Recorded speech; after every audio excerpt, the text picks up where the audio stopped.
Hello again, it's Chaplain Gina, and we're here for episode 2 of Gut Punch Satan. Now, in my first video, I know I said some pretty blunt things about Christian behavior, or rather non-Christian behavior, which is what the air quotes were for. So there may be some of you at this point saying, okay, then what are we supposed to do? Because we know we're supposed to go to the kingdom.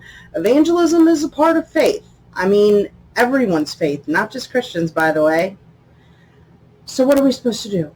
What are we supposed to do when we live in a world where we are surrounded by sinners? Have you ever felt that way? Where everywhere you look, there's a sinner. There's a sinner. There's a sinner. There's a sinner. Everywhere you look.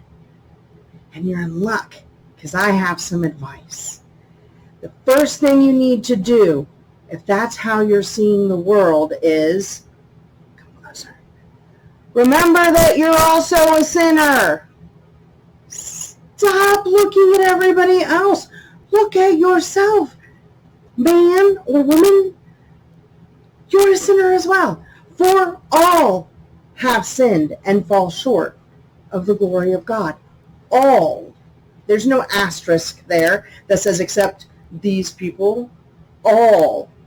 So if you're looking around at everybody and pointing out their sin, well, Jesus had something to say about that. And it went a little something like this. Stop looking at the speck of dust in your neighbor's eye when you got a big old plank sticking out of your own. Worry about your own sin. You cannot use your frustration with the world. And I get it. It is frustrating, but you cannot use that as an excuse to treat people with contempt and with anger and with hate. Jesus said hate is murder. If you hate someone, you've murdered them. That sounds pretty serious. I do jail ministry. Murderers are in the most trouble. That's just how it is. Nobody likes that. It's not good across any faith. Don't murder people. Don't hate them. You are also a sinner. So you have to remember that you are overcoming your own issues, and you need to use that to help you fuel your ministry. That's your ministry. That's what you do. Preach from your weaknesses. I still remember when I was taught to preach from my weaknesses, the first thing I thought was, I will never run out of material. I will literally never run out of material. I have so many weaknesses. I have 40 messages cocked and loaded right now, all based on my own weaknesses. So I'm not just talking to you. I'm talking to me. I'm talking about everybody. We have to remember who our enemy is. Again, who are we after? We are after Satan. Satan loves division. What does Satan hate?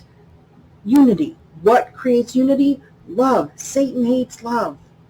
So if we are speaking love, we are working for Jesus. He said you're either for us or against us. If we are spewing hate and always nitpicking and looking at everybody else with derision, well, who do you think you're working for in that instance? Because it's not glorifying God. It's not what he's doing. He sent his only son to die for those sins. Now, I love people. I love people. I instantly love people. If you are someone watching this and you know me, you know this is true. This is true. This is a fact. I instantly love people, especially children. I want to hug them and I want to squeeze them. I love people. But if somebody told me that I had to sacrifice my son for everybody else's sin, yeah, I don't think so. I would have to have a notarized letter from God himself. It would have to be an Abrahamic command. For those of you who've read the Old Testament, you know what I'm talking about. Abraham and Isaac. I would have to know for sure that that was God telling me that had to happen, because I love my son most of all. So it is very important that we remember that Jesus died for those sins. So if we continue to spread nastiness to people who are still struggling to get their lives in order, which is all of us. I mean, that doesn't even make sense. Where do you stop? Where do you stop? It would be everyone. And again, including yourself. I know I'm kind of going in circles here, but that's what this does. That's how this pans out. It goes in circles. So don't do it. Just focus on being a part of the solution rather than part of the problem. And I'm going to talk more about that in the next episode. All right. See you soon.